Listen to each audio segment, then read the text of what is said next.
Praise Lord. ദൈവത്തിൻ്റെ പരിശുദ്ധ നാമം മഹത്വപ്പെടട്ടെ. അനുഗ്രഹിക്കപ്പെട്ട ഈ നല്ല ഒരു സുദിനത്തെ ഓർത്ത് ഞാൻ ദൈവത്തെ സ്തുതിക്കുന്നു. ദൈവത്തിന് ഞാൻ നന്ദി പറയുന്നു. പ്രത്യേകിച്ചും ഈ ശുശ്രൂഷ കാണുന്ന എല്ലാവർക്കും എൻ്റെ സ്നേഹവന്ദനം ഞാൻ അറിയിക്കുന്നു. അവയെ സ്തോത്രം. ഇന്ന് പകൽക്കാലം തിരുവചനത്തിൽ നിന്ന് ചില കാര്യങ്ങൾ അവൻ സ്തോത്രം പറയുവാൻ ആഗ്രഹിക്കുന്നു. 1 തെസ്സലോനിക്കർക്ക് എഴുതിയ ലേഖനം 5-ാം അധ്യായം അതിൻ്റെ 17-ാമത്തെ വാക്യത്തിൽ നിന്നാണ് ചില കാര്യങ്ങൾ സംസാരിക്കാൻ ആഗ്രഹിക്കുന്നത്. 1 തെസ്സലോനിക്കർ 5-ാം അധ്യായം അതിൻ്റെ 17-ാമത്തെ വാക്യം.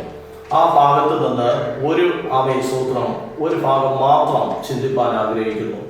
എപ്പോഴും പ്രാർത്ഥിക്കും, എപ്പോഴും പ്രാർത്ഥിക്കും. വേദപുസ്തകം നാം പഠിക്കുകയാണെങ്കിൽ എന്താണ് പ്രാർത്ഥന, പ്രാർത്ഥനയെക്കുറിച്ച് ചില കാര്യങ്ങൾ സംസാരിക്കാൻ ആഗ്രഹിക്കുന്നു. എന്താണ് പ്രാർത്ഥന? പ്രാർത്ഥന എന്ന് പറയുന്നത് ദൈവവും മനുഷ്യനും തമ്മിലുള്ള ബന്ധമാണ് പ്രാർത്ഥന. ദൈവവും മനുഷ്യനും തമ്മിലുള്ള ബന്ധമാണ് പ്രാർത്ഥന. നമ്മൾ തിരുവചനം പഠിക്കുകയാണെങ്കിൽ സൂത്രം സ്വർഗം തുറക്കുന്ന ഒരു താക്കോലാണ് പ്രാർത്ഥന. മഹാനായ ഒരു പ്രഭാഷകൻ ഇപ്രകാരം പറഞ്ഞു. നമുക്ക് എല്ലാവർക്കും അറിയാം, ഡോക്ടർ ബില്ലി ഗ്രഹാം. അദ്ദേഹം ഒരിക്കൽ ഇപ്രകാരം പറഞ്ഞു, ഏതാണ്ട് താൻ 15 മിനിറ്റ് പ്രസംഗിക്കുന്നതിന് 8 മണിക്കൂർ ദൈവസന്നിധി പ്രാർത്ഥിക്കും. 15 മിനിറ്റ് പ്രസംഗിക്കുന്നതിന് താൻ 8 മണിക്കൂർ ദൈവസന്നിധി പ്രാർത്ഥിക്കും. അങ്ങനെയെങ്കിൽ പ്രിയപ്പെട്ടവരെ, ഞാൻ ചോദിക്കട്ടെ, എത്ര പേരാണ് സൂത്രം ജീവിതത്തിൽ, അതായത് എത്ര പേരുടെ ജീവിതത്തിൽ പ്രാർത്ഥന അനുഭവമുണ്ട്? ഒരു ദിവസത്തിൽ എത്ര സമയമാണ് നാം ദൈവസന്നിധി പ്രാർത്ഥിക്കുന്നത്? നമ്മളെ തന്നെ ശോധന ചെയ്യേണ്ടതായിട്ടുണ്ട്. 2 മണിക്കൂർ പ്രസംഗിക്കാൻ വളരെ എളുപ്പമാണ്. പക്ഷേ 2 മണിക്കൂർ പ്രാർത്ഥിക്കുക എന്നത് അത്ര എളുപ്പമുള്ളൊരു കാര്യമല്ല. ഇതുപോലെ ഞാൻ പറയട്ടെ, ഈ തിരുവചന സന്ദേശത്തിലേക്ക് ഞാൻ കടപ്പാൻ ആഗ്രഹിക്കുന്നു. 1 തെസ്സലോനിക്കർ 5-ാം അധ്യായം അതിന്റെ 17-ാമത്തെ വാക്യം. ഇടവിടാതെ പ്രാർത്ഥിപ്പൻ, ഇടവിടാതെ പ്രാർത്ഥിപ്പൻ. നമ്മൾ വേദപുസ്തകം പഠിക്കുമ്പോൾ തന്നെ എന്താണ് പ്രാർത്ഥന? ദൈവവും മനുഷ്യൻ തമ്മിലുള്ള ബന്ധമാണ് പ്രാർത്ഥന. അങ്ങനെയെങ്കിൽ തിരുവചനത്തിൽ നിന്ന് തന്നെ ചില കാര്യങ്ങൾ സൂത്രം അതിൽ നിന്ന് തന്നെ നമുക്ക് ചിന്തിക്കാം. വേദപുസ്തകത്തില് എത്ര തരം പ്രാർത്ഥനകളുണ്ട്? ഏതാണ്ട് നമ്മൾ വീക്ഷിക്കുകയാണെങ്കിൽ അനേകം പ്രാർത്ഥനകളെ നമുക്ക് കാണാൻ കഴിയുന്നു. എന്നാൽ പ്രധാനമായിട്ട് നമ്മൾ ചിന്തിക്കേണ്ടത് 3 തരത്തിലുള്ള പ്രാർത്ഥനയാണ്. ഒന്നാമത്തെ പ്രാർത്ഥന എന്ന് പറയുന്നത് പരസ്യമായ പ്രാർത്ഥന. പരസ്യമായ പ്രാർത്ഥന അത് ഉള്ളടക്കം ചെയ്തിരിക്കുന്ന അധ്യായത്തിലേക്ക് കടക്കുന്നു. 1 രാജാക്കന്മാരുടെ പുസ്തകം 18-ാം അധ്യായം അതിന്റെ 37-ാമത്തെ വാക്യം. 1 രാജാക്കന്മാർ 18-ാം അധ്യായം അതിന്റെ 37-ാമത്തെ വാക്യം. ആ ഭാഗം നമ്മൾ ചിന്തിക്കുമ്പോൾ നമുക്ക് കാണാൻ കഴിയുന്നു, ദൈവത്തിന്റെ ദാസനായ ദൈവത്തിന്റെ സ്തോത്രം, ദൈവം സ്തോത്രം ശക്തമായി ഉപയോഗിച്ച ഒരു ഏലിയാവിനെയാണ് നമുക്ക് കാണാൻ കഴിയുന്നത്. ആ ഭാഗം നമ്മൾ ചിന്തിക്കുമ്പോൾ നമുക്ക് കാണാൻ കഴിയുന്ന ഒരു ഭാഗം ഇതാണ്. അതായത് യഥാർത്ഥ ദൈവം ആരാണ് എന്ന് ജനത്തിന് ബോധ്യം വരുത്തുവാൻ വേണ്ടിയിട്ട് സ്തോത്രം 2 കാര്യമാണ് ഇവിടെ സംഭവിക്കുന്നത്. അതായത് യഥാർത്ഥ ദൈവം ആരാണ് അവിടെ നമുക്ക് കാണാൻ കഴിയുന്നു. സ്തോത്രം ബാലിന്റെ 450 പ്രവാചകന്മാർ ഒരു ഭാഗത്തും ദൈവത്തിന്റെ പക്ഷത്ത് ഏലിയാവ് ഒരു ഭാഗത്ത് നിൽക്കുകയാണ്. എന്നാൽ ചുറ്റിലൊക്കെ ജനങ്ങൾ നിൽക്കുന്ന ആ സമയത്ത് തന്നെ ബാലിന്റെ 450 പ്രവാചകന്മാരും യാഗപീഠം ഉണ്ടാക്കി യാഗമുഖത്തെ വെച്ചു, ചുറ്റിലൊക്കെ വെള്ളം നിറച്ചു, സകലതും ചെയ്തിട്ട് അതിരാവിലെ ശക്തമായ രീതിയിൽ അവരുടെ ദൈവത്തോട് നിലവിളിക്കുവാൻ തുടങ്ങി. അവർ നിലവിളിച്ചുകൊണ്ടിരുന്നിട്ട് പോലും അവരുടെ ദൈവം അവർക്ക് ഒരു ഉത്തരം കൊടുക്കുന്നതായിട്ട് കാണുവാൻ കഴിയുന്നില്ല. എന്നാൽ ആത്മാവിലായ ഏലിയാവ് ഇപ്രകാരം പറഞ്ഞു, നിങ്ങളുടെ ദൈവം മയങ്ങിയിരിക്കുകയാണ്. അവരുടെ ശരീരത്തെ മുറിവേൽപ്പിച്ചുകൊണ്ട് ശക്തമായ രീതിയിൽ അവരുടെ ദൈവത്തോട് ഇങ്ങനെ നിലവിളിക്കുന്ന ഒരു അനുഭവമാണ് കാണാൻ കഴിയുന്നത്. എന്നാൽ രാവിലെ തൊട്ട് ഏതാണ്ട് ഉച്ചവരെ നിലവിളിച്ചിട്ടും സൂത്രം ആകാശത്ത് നിന്ന് തീ ഇറങ്ങിയില്ല. എന്നാൽ 2ാമത്തെ ഊഴം ഏലിയാവിനാണ്. ഇടിഞ്ഞു കിടന്ന യാഗപീഠത്തെയൊക്കെ പണിത് യാഗമൃഗത്തെയൊക്കെ വെച്ച് ചുറ്റിലൊക്കെ വെള്ളം നിറച്ചതിന് ശേഷം തന്നെ താഴ്ത്തി പ്രാർത്ഥിക്കുന്ന ഒരു കാര്യമാണ് നമുക്ക് അവിടെ കാണാൻ കഴിയുന്നത്. താൻ തന്നെ തന്നെ താഴ്ത്തി പ്രാർത്ഥിക്കുമ്പോൾ തന്നെ ആകാശത്ത് നിന്ന് തീ ഇറങ്ങി സൂത്രം യാഗപീഠത്തെയും യാഗമൃഗത്തെയും ദഹിപ്പിച്ചു കളയുന്ന ഒരു ഭാഗമാണ് നമുക്ക് കാണാൻ കഴിയുന്നത്. ഇന്ന് പകൽക്കാലം ഞാൻ ഒരു കാര്യം എടുത്തു പറയാം. പരസ്യമായ പ്രാർത്ഥനയിൽ വിടുതലുണ്ട് സഹോദരങ്ങളെ. ഇവിടെ നമ്മൾ വായിക്കുമ്പോൾ നമുക്ക് കാണാൻ കഴിയുന്നത് ഏലിയാവ് പരസ്യമായി പ്രാർത്ഥിച്ചു. ആകാശത്തു നിന്ന് തീ ഇറങ്ങി വരുന്ന ഒരു രംഗമാണ് കാണാൻ കഴിയുന്നത്. താൻ പരസ്യമായി ദൈവസന്നിധി പ്രാർത്ഥിക്കുമ്പോൾ തന്നെ ആകാശത്തും തീ ഇറങ്ങി ഉത്തരമരുളിയ ദൈവത്തെ കണ്ട് അവൻ ചുറ്റിൽ നിൽക്കുന്ന ജനം വല്ലാതെ ഭയപ്പെട്ടു നിൽക്കുന്ന ഒരു അനുഭവമാണ്. അവർക്ക് യാഥാർത്ഥ്യം മനസ്സിലായി. യഥാർത്ഥ ദൈവം എന്ന് പറയുന്നത് ബാലല്ല, സൈന്യങ്ങളുടെ യഹോവയാണെന്ന കാര്യം അവർക്ക് മനസ്സിലായി. പ്രിയമുള്ളവരെ, സ്തോത്രം നമ്മൾ മറ്റൊരു അർത്ഥത്തിൽ നമ്മൾ എടുക്കുകയാണെങ്കിൽ, നമ്മൾ ഒരു സഭയിലെ ആ ദൈവദാസന്റെ അരികില് ഒരു രോഗി കടന്നു വരികയാണെങ്കിൽ ആ രോഗിക്ക് വേണ്ടി ആ ദൈവദാസനും ദൈവമക്കൾ എല്ലാവരും ചേർന്നിരുന്ന് പ്രാർത്ഥിക്കുന്ന പ്രാർത്ഥനയും സ്തോത്രം പരസ്യമായ പ്രാർത്ഥനയാണ്. ആ പരസ്യമായ പ്രാർത്ഥനയിൽ വിടുതലുണ്ട്. അങ്ങനെയെങ്കിൽ നിങ്ങൾ ദൈവസന്നിധി എത്രത്തോളം ദൈവസന്നിധി നിലവിളിച്ച് പ്രാർത്ഥിക്കുന്നു, അതിന് മറുപടി ദൈവം ക്ഷണത്തിൽ തന്നെ തരുവാനിടയാകും. ഇനി നമ്മൾ വേദപുസ്തകം പഠിക്കുകയാണെങ്കിൽ രണ്ടാമതൊരു പ്രാർത്ഥനയെ നമുക്ക് കാണാൻ കഴിയുന്നു. മത്തായി എഴുതിയ സുവിശേഷം 6-ാം അധ്യായം അതിന്റെ 6-ാമത്തെ വാക്യം. മത്തായി എഴുതിയ സുവിശേഷം 6-ാം അധ്യായം 6-ാമത്തെ വാക്യം. ആ വാക്യം ഇപ്രകാരമാണ്: നീയോ പ്രാർത്ഥിക്കുമ്പോൾ അവയിൽ കടന്ന് വാതിലടച്ച് രഹസ്യത്തിലുള്ള നിന്റെ പിതാവിനോട് പ്രാർത്ഥിക്കുക. രഹസ്യത്തിൽ കാണുന്ന നിന്റെ പിതാവ് നിനക്ക് പ്രതിഫലം തരും. ഹല്ലേലൂയ.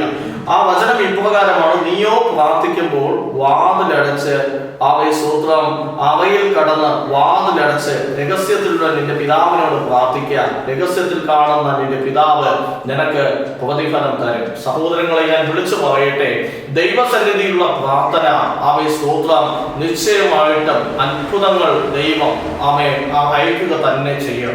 ഇവിടെ നമുക്ക് കാണാൻ കഴിയുന്ന രംഗം ഇതാണ്. സ്തോത്രം വാതിലടച്ച് രഹസ്യത്തിൽ ദൈവത്തോട് പ്രാർത്ഥിക്കുകയാണ്. അങ്ങനെയെങ്കിൽ ഞാനൊരു കാര്യം എടുത്ത് ചോദിക്കട്ടെ, നമ്മൾ സ്തോത്രം അങ്ങനെയെങ്കിൽ ഞാനൊരു കാര്യം എടുത്ത് ചോദിക്കട്ടെ സ്തോത്രം നമ്മൾ ആരും അറിയാതെ രാത്രിയാമങ്ങളിൽ സ്തോത്രം നമ്മുടെ കതക് തുറന്ന്, നമ്മുടെ റൂമിന്റെ കതക് തുറന്ന് നാം നമ്മുടെ റൂമിന്റെ അകത്ത് ഇരിക്കുന്നു. ആ റൂമിന്റെ അകത്ത് ഇരിക്കുമ്പോൾ ചിലപ്പോ ലൈറ്റ് ഓഫ് ചെയ്തായിരിക്കും നാം ഇരിക്കുന്നത്. 100 ചിന്താഭാരത്താലായിരിക്കും നാം ഇരിക്കുന്നത്. പക്ഷെ ആ സമയങ്ങളിൽ ചിലപ്പോ കണ്ണടച്ച് നാം ചുണ്ടനക്കി പ്രാർത്ഥിക്കുന്ന ഒരു പ്രാർത്ഥനയുണ്ട്. ചിലപ്പോ നാം കിടക്കുന്ന കിടപ്പിൽ തന്നെ സൂത്രം ആരും അറിയാതെ കണ്ണുനീരൊപ്പി പ്രാർത്ഥിക്കുന്ന പ്രാർത്ഥനയുണ്ട്. തിരിഞ്ഞു മറഞ്ഞു കിടന്നാൽ ഓർക്കമില്ലാതെ കിടന്ന് സൂത്രം നീറി കരയുന്ന ഒരു പ്രാർത്ഥനയുണ്ട്. പക്ഷേ ആ പ്രാർത്ഥന മനുഷ്യൻ കണ്ടില്ലെങ്കിലും ദൈവം കാണുന്നുണ്ട്. ഹല്ലേലൂയ. പരസ്യമായ പ്രാർത്ഥിക്കുന്നത് പോലെയല്ല രഹസ്യമായ പ്രാർത്ഥന. രഹസ്യമായ പ്രാർത്ഥനയ്ക്ക് ഒരു പ്രത്യേകതയുണ്ട്. രഹസ്യമായ പ്രാർത്ഥന സമയത്ത് ആരും കാണത്തില്ല, നാമും ദൈവവും മാത്രമേ ഉള്ളൂ. ഹല്ലേലൂയ. ഇന്ന് പകൽക്കാലം ഞാൻ പറയട്ടെ, സ്തോത്രം ആരും അറിയാതെ രാത്രിയാമങ്ങളിൽ നിന്റെ തലമുറകൾക്ക് വേണ്ടിയിട്ട്, നിന്റെ കുഞ്ഞുങ്ങൾക്ക് വേണ്ടിയിട്ട്, നിന്റെ ഭർത്താവിന് വേണ്ടിയിട്ട്, നിന്റെ ഭാര്യയ്ക്ക് വേണ്ടിയിട്ട്, നിന്റെ ശുശ്രൂഷയ്ക്ക് വേണ്ടിയിട്ട് കരയുന്ന പ്രാർത്ഥനകൾ കേൾക്കുന്ന ഒരു ദൈവമുണ്ട്. അവന്റെ പേരത്തിന് നസറനായ യേശു എന്ന് പറയുന്നത്. സ്തോത്രം. സ്തോത്രം രഹസ്യമായി പ്രാർത്ഥിക്കുന്നതിന്റെ സ്തോത്രം പ്രാർത്ഥന സ്വർഗം ശക്തമായി കേൾക്കുന്നുണ്ട്. അങ്ങനെയെങ്കിൽ ഞാൻ വിളിച്ചു പറയട്ടെ, രഹസ്യമായി നീ ദൈവസന്നിധി മുഴങ്കാലിൽ നിന്ന് കഴിഞ്ഞാൽ പരസ്യമായി മനുഷ്യന്റെ മുമ്പിൽ മുട്ടുമടക്കുവാൻ ദൈവം അനുവദിക്കത്തില്ല. രഹസ്യമായി നീ ദൈവസന്നിധിയിൽ സ്തോത്രം പ്രാർത്ഥിച്ചു കഴിഞ്ഞാൽ പരസ്യമായിട്ട് സ്തോത്രം ജനത്തിന്റെ നടുവിലല്ല, ദേശത്തിന്റെ നടുവിൽ നിന്റെ കാലുകൾ ഇടറുവാൻ ദൈവം സമ്മതിക്കത്തില്ല. ഹല്ലേലൂയ. രഹസ്യമായ പ്രാർത്ഥനയ്ക്ക് ശക്തിയുണ്ട്. നമ്മൾ വേദപുസ്തകം വായിക്കുമ്പോൾ നമുക്ക് കാണാൻ കഴിയുന്നുണ്ട്. ദാനിയേലിന്റെ പ്രവചനത്തിൽ നമുക്ക് കാണാൻ കഴിയുന്നു. ശദ്രക്ക്, മേശക്ക്, അബേദ്നെഗോ 3 എബ്രായ ബാലന്മാരെ ആരും അറിയാതെ സ്തോത്രം മാറിയിരുന്ന് ദൈവത്തോട് നിലവിളിക്കുന്ന ഒരു അനുഭവത്തെ നമുക്ക് കാണാൻ കഴിയുന്നു. എന്നാൽ ബാബിലോണിൽ അടിമകളായി കൊണ്ടുപോയ ഈ ഇസ്രായേലിയ ബാല്യന്മാരെ, എബ്രായ ബാല്യന്മാരെ അവിടെ എന്താണ് നമുക്ക് കാണാൻ കഴിയുന്നത്? അടിമകളായി കൊണ്ടുപോയി സ്വതന്ത്രം കൊണ്ടുപോയത് സത്യമാണ്. പക്ഷെ രാജാവ് ഒരു വിഗ്രഹത്തെ ഉണ്ടാക്കി. ആ വിഗ്രഹത്തെ വണങ്ങണമെന്ന് രാജാവ് ഇങ്ങനെ അവൻ സംസാരിച്ചുകൊണ്ടിരിക്കുമ്പോ ദേശത്തിലെ അവൻ സകലരും വണങ്ങി. പക്ഷെ ഈ 3 എബ്രായ ബാലന്മാര് മാവിയിരുന്ന് അവരെ സത്യദൈവത്തോട് നിലവിളിക്കുകയാണ് ചെയ്തത്. അവർ മാവിയിരുന്ന് ദൈവസന്നിധിയിൽ നിലവിളിച്ചുകൊണ്ടിരിക്കുമ്പോ ചില ശത്രുപക്ഷക്കാർ രാജാവിനോട് ഇപ്രകാരം പറഞ്ഞു, അല്ലയോ രാജാവേ, നീ ഉണ്ടാക്കിയ വിഗ്രഹത്തെ വണങ്ങാതെ ശദ്രക്കും മേശക്കും അബേദ്നെഗോയും മാവിയിരുന്ന് അവൻ സൈന്യങ്ങളുടെ ദൈവമായ യഹോവയോട് നിലവിളിക്കുകയാണ്. ഹല്ലേലൂയ. രാജസന്നിധിയിൽ ഒരു കൽപ്പന ഇപ്രകാരമാണ്, ശദ്രക്കിനെ മേശക്കിനെ അബേദ്നെഗോയെ എന്റെ അരികിലേക്ക് കൊണ്ടുവരിക. നമ്മൾ ആ ഭാഗം നമ്മൾ വായിക്കുമ്പോൾ നമുക്ക് കാണാൻ കഴിയുന്നത് ഇപ്രകാരമാണ്. ശദ്രക്കിനെ മേശക്കിനെ അബേദ്നെഗോയെ അവയെ രാജസന്നിധി കൊണ്ടുവന്നപ്പോൾ അവരെടുത്ത തീരുമാനം ശക്തമായ തീരുമാനമായിരുന്നു. അവർ ഉറച്ച തീരുമാനം ശക്തമായ ഒരു തീരുമാനമായിരുന്നു. എന്നാൽ രാജാവ് കോപിഷ്ഠനായിട്ട് തീക്ക് 7 മടങ്ങ് ചൂട് വർദ്ധിപ്പിച്ചിട്ട് അവരെ ശരീരത്തെ ബന്ധിച്ച് രാജാവിന്റെ അരികിൽ അവർ നിൽക്കുമ്പോൾ തന്നെ രാജാവ് ലാസ്റ്റ് ഘട്ടം ചോദിക്കുന്ന ഒരു ചോദ്യമാണ്, നിങ്ങൾ ആരാധിക്കുന്ന ദൈവത്തെ നിങ്ങൾ തള്ളി പറയുമോ? നിങ്ങൾ ആരാധിക്കുന്ന ദൈവത്തെ നിങ്ങൾ ഉപേക്ഷിക്കുമോ? ശ്രദ്ധിക്കുക, നമ്മൾ ആ ഭാഗം വായിക്കുമ്പോൾ നമുക്ക് കാണാൻ കഴിയുന്നു, ഈ 3 എബ്രായ ബാലന്മാർ ഇപ്രകാരമാണ് പറയുന്നത്, അല്ലയോ രാജാവേ, സ്തോത്രം, നീ എന്ത് ചെയ്താലും ശരി തന്നെ, നീ തീച്ചൂളയിലേക്ക് വലിച്ചെറിഞ്ഞാലും ശരി തന്നെ, പക്ഷേ ഞങ്ങൾ ഒരിക്കലും നീ ഉണ്ടാക്കിയ വിഗ്രഹത്തെ വണങ്ങത്തില്ല. ദൈവം വിടുവിച്ചാലും ഇല്ലെങ്കിലും നീ ഉണ്ടാക്കിയ വിഗ്രഹത്തെ വണങ്ങത്തില്ല. അവൻ തീക്ക് 7 മടങ്ങ് ചൂട് വർദ്ധിപ്പിച്ചിട്ട് ശരീരങ്ങളെ മൊത്തം ബന്ധിച്ച് തീച്ചൂളയിലേക്ക് വലിച്ചെറിയുന്ന ഒരു അനുഭവത്തെയാണ് നമുക്ക് കാണാൻ കഴിയുന്നത്. ഈ തീച്ചൂളയിലേക്ക് വലിച്ചെറിയുമ്പോൾ ലോകം വിധി എഴുതി, ഇനി അവർ പുറത്ത് വരത്തില്ല. ശത്രു വിധി എഴുതി, ഇനി അവർ പുറത്ത് വരത്തില്ല.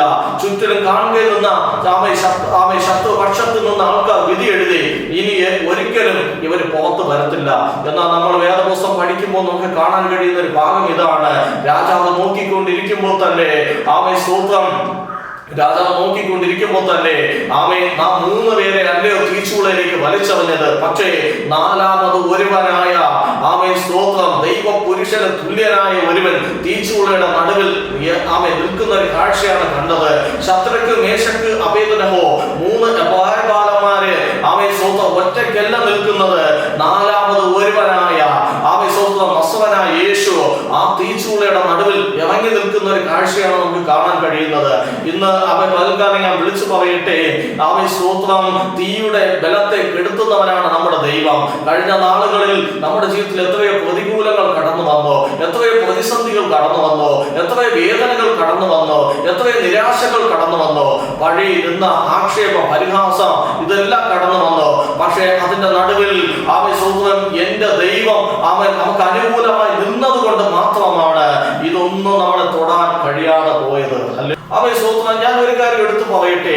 സ്തോത്രം, തീച്ചൂളയുടെ നടുവില് രഹസ്യമായി പ്രാർത്ഥിച്ചവന് വേണ്ടിയിട്ട് ഇറങ്ങി വന്നവനാണ് എന്റെ ദൈവം. അങ്ങനെയെങ്കിൽ നീ അനുഭവിക്കുന്ന വേദനയുടെ നടുവിൽ, നീ അനുഭവിക്കുന്ന പ്രതികൂലങ്ങളുടെ നടുവിൽ, പ്രതിസന്ധികളുടെ നടുവിൽ ഇറങ്ങി വരുന്നവരാണ് എന്റെ ദൈവം. ഹല്ലേലൂയ. ദേശം കാണുകേ, ലോകം കാണുകേ, സ്തോത്രം, ജനം കാണുകേ, സ്തോത്രം, ശദ്രക്കും മേശക്കും അബേദ്നെഗോയും ആരാധിച്ച ദൈവം ജീവനുള്ള ദൈവമാണെന്ന് സ്തോത്രം വെളിപ്പെടുത്തിയതുപോലെ, സഹോദരങ്ങളെ, നിങ്ങളുടെ പ്രതികൂലത്തിന്റെ ഘട്ടത്തിൽ കൂടെ, നിങ്ങളുടെ പ്രതിസന്ധിയുടെ ഘട്ടത്തിൽ കൂടെ, നിങ്ങളുടെ വേദനയുടെ ഘട്ടത്തിൽ കൂടെ ജീവനുള്ള ദൈവത്തെ നാം വെളിപ്പെടുത്തേണ്ടതായിട്ടുണ്ട്. ജീവനുള്ള ദൈവം സ്തോത്രം വെളിപ്പെട്ട് വരുന്നത് എങ്ങനെയാണ്? രഹസ്യമായ പ്രാർത്ഥനയിൽ കൂടെയാണ്. അങ്ങനെയെങ്കിൽ ഇന്ന് പകൽക്കാലം എത്ര പേർക്ക് പറയാൻ കഴിയും, ഞാൻ ഇത്ര സമയം, ഒരു ദിവസം ഇത്ര സമയം ഞാൻ ദൈവസന്നിധിയിൽ ഇരുന്ന് പ്രാർത്ഥിക്കും. ഹല്ലേലൂയ. ഞാൻ ഒരു ദിവസം ഇത്ര സമയം ഞാൻ ദൈവസന്നിധിയിൽ ഇരുന്ന് രഹസ്യമായി പ്രാർത്ഥിക്കുമെന്ന് എത്ര പേർക്ക് പറയാൻ കഴിയും? സ്തോത്രം. നമ്മൾ വേദപുസ്തകം പഠിക്കുമ്പോൾ തന്നെ രഹസ്യമായി പ്രാർത്ഥിച്ച മറ്റൊരു വ്യക്തിയെ നമുക്ക് കാണാൻ കഴിയും. സ്തോത്രം, ആ വ്യക്തിയുടെ പേരാണ് ദാനിയേൽ എന്ന് പറയുന്നത്. രാജാവ് ഒരു വിഗ്രഹത്തെ ഉണ്ടാക്കുകയാണ്. ആ വിഗ്രഹത്തെ വണങ്ങണമെന്ന് രാജകൽപ്പന ദേശത്തിൽ പുറപ്പെടുവിക്കുമ്പോൾ തന്നെ സ്തോത്രം. ദാനിയേൽ എന്താണ് അവിടെ ചെയ്യുന്നത്? ദാനിയേൽ മാറിയിരുന്ന് ദൈവസന്നിധി നിലവിളിച്ച് പ്രാർത്ഥിക്കുന്ന ഒരു രംഗമാണ് നമുക്ക് കാണാൻ കഴിയുന്നത്. എന്നാൽ നാം ആ ഭാഗം പഠിക്കുമ്പോൾ നമുക്ക് നന്നായിട്ട് അറിയാം.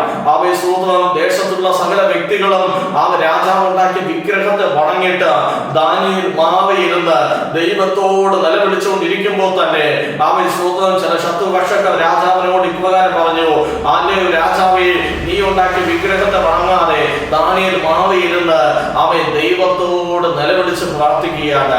രാജസന്നിധിയിൽ കൊണ്ടുവരുവാൻ രാജകൽപ്പന പുറപ്പെടുവിച്ചപ്പോ ദാനിയേൽ പറഞ്ഞ ഒറ്റ കാര്യം ഇതാണ്, സ്തോത്രം, ഞാൻ ആരാധിക്കുന്ന ദൈവം ജീവനുള്ളതാണ്, ഞാൻ ആ ദൈവത്തെ മാത്രമേ വണങ്ങത്തുള്ളൂ, നീ ഉണ്ടാക്കിയിരിക്കുന്ന വിഗ്രഹത്തെ വണങ്ങത്തില്ല.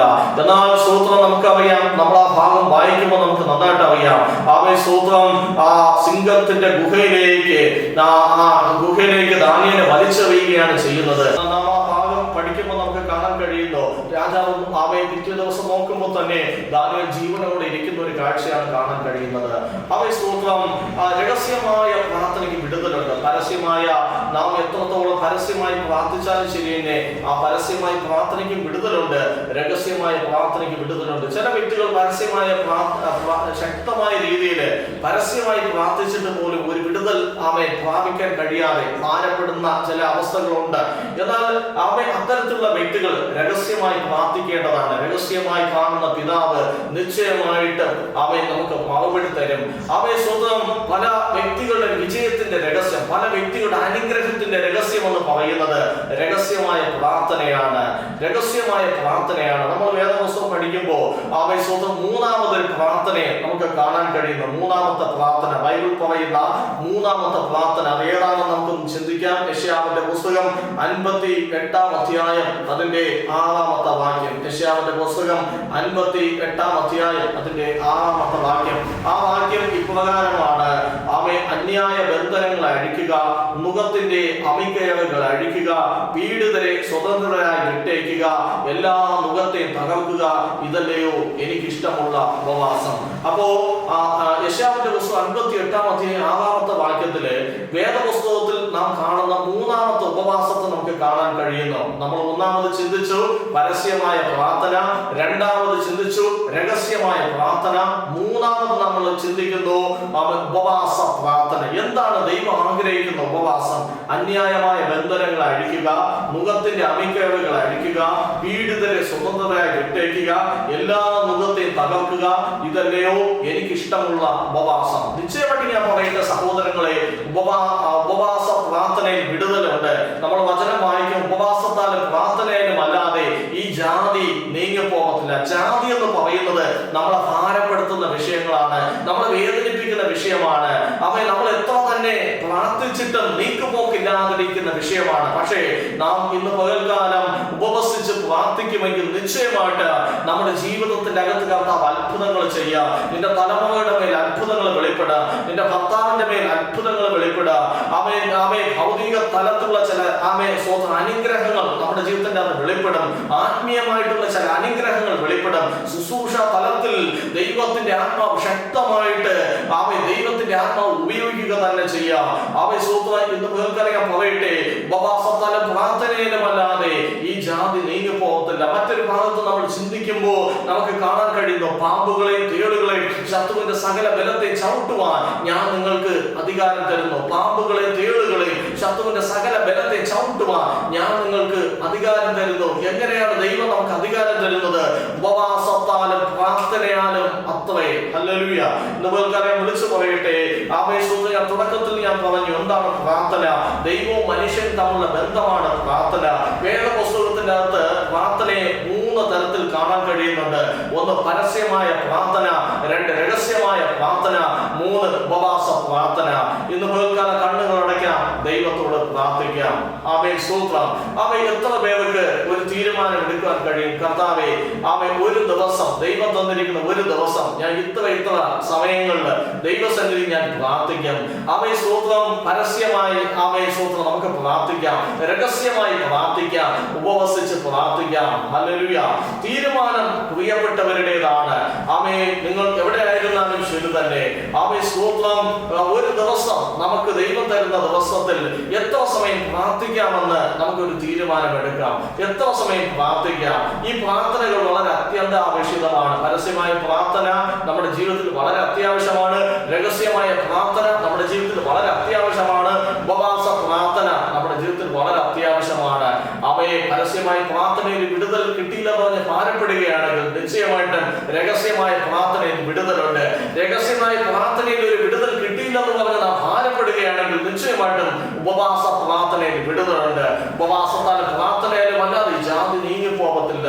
ഇന്ന് പൽക്കാല കണ്ണുകളടയ്ക്കാം, ദൈവത്തോട് പ്രാർത്ഥിക്കും. ഒരു തീരുമാനം നമുക്ക് എടുക്കാം. കർത്താവേ, ഒരു ദിവസം ഞാൻ ഇത്ര സമയം ദൈവസന്നിധി മാറ്റിവെച്ച് ഞാൻ ദൈവസന്നിധി പ്രാർത്ഥിക്കും. ആവേശത്തോട് പ്രാർത്ഥിക്കാം. നല്ലവരും വിശ്വസനും വാക്ക് മാറാത്തവനുമായി കർത്താവേ, സ്വർഗീയ പിതാവേ, അനുഗ്രഹിക്കപ്പെട്ട നല്ല സമയത്തിനായി സ്തോത്രം. സ്തോത്രം. ഈ തിരുവചനം കേൾക്കുന്ന, ഈ തിരുവചനം ശ്രദ്ധിക്കുന്ന എല്ലാ പ്രിയപ്പെട്ടവരെ ഞാൻ അനുഗ്രഹിച്ച് പ്രാർത്ഥിക്കുന്നു. അവരൊരു തീരുമാനത്തിലേക്ക് കടന്നു വരട്ടെ. പ്രിയപ്പെട്ടവരൊരു ജീവിതത്തിൽ ഒരു തീരുമാനത്തിലേക്ക് കടന്നു വരട്ടെ. ഒരു ദിവസത്തിൽ ഞാൻ ഇത്ര സമയം ദൈവസന്നിധി മാറ്റിവെച്ച് നിലവിളിക്കും, ഞാൻ ഇത്ര സമയം ദൈവസന്നിധി പ്രാർത്ഥിക്കുമെന്ന് ഒരു തീരുമാനത്തോടെ മടങ്ങി വരുവാൻ പ്രാർത്ഥിക്കുന്നു. ഒരു തീരുമാനം തിരുവചനം കേൾക്കുമ്പോൾ തന്നെ പ്രിയപ്പെട്ടവരെ എടുക്കട്ടെ. അത് അവരുടെ ജീവിതത്തിൽ അനുഗ്രഹമായി തീരുന്നതിനായി സ്തോത്രം. സ്വർഗം മാനിക്കണം, അത്ഭുതം ചെയ്യണം, ദൈവപ്രവൃത്തി ഉണ്ടാവണം. ഇന്ന് പൽക്കാല കർത്താവേ, ഈ ശുശ്രൂഷ കണ്ടുകൊണ്ടിരിക്കുന്ന എല്ലാ പ്രിയപ്പെട്ടവരുടെ ജീവിതത്തിൽ ഈ തിരുവചനം അവരുടെ ജീവിതത്തിൽ വലിയൊരു അനുഗ്രഹമായി മാറട്ടെ. ഒരു തീരുമാനത്തോടെ നിൽക്കുള്ള കൃപ ദൈവം കൊടുക്കട്ടെ. അത്ഭുതം ചെയ്യണം യേശുനാമത്തിൽ തന്നെ. ആമേൻ.